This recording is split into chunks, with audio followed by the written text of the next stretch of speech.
যিশুর দ্বারা 10 জন কুষ্ঠরোগীকে নিরোগী করা। লুক 17:11-19।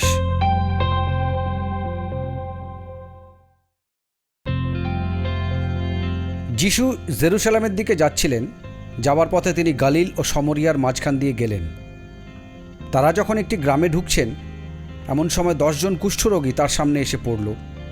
তারা একটু দূরে দাঁড়ালো ও চিৎকার করে বলল, প্রভু যিশু, আমাদের দয়া করুন।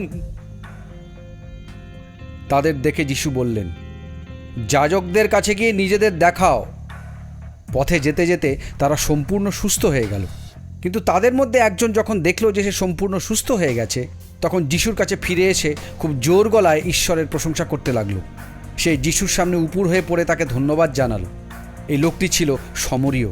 এই দেখে যিশু তাকে বললেন, তোমাদের মধ্যে 10 জনই কি আরোগ্য লাভ করেনি? তবে বাকি 9 জন কোথায়? ঈশ্বরের প্রশংসা করার জন্য এই ভিন্ন জাতের লোকটি ছাড়া আর কেউ কি ফিরে আসেনি?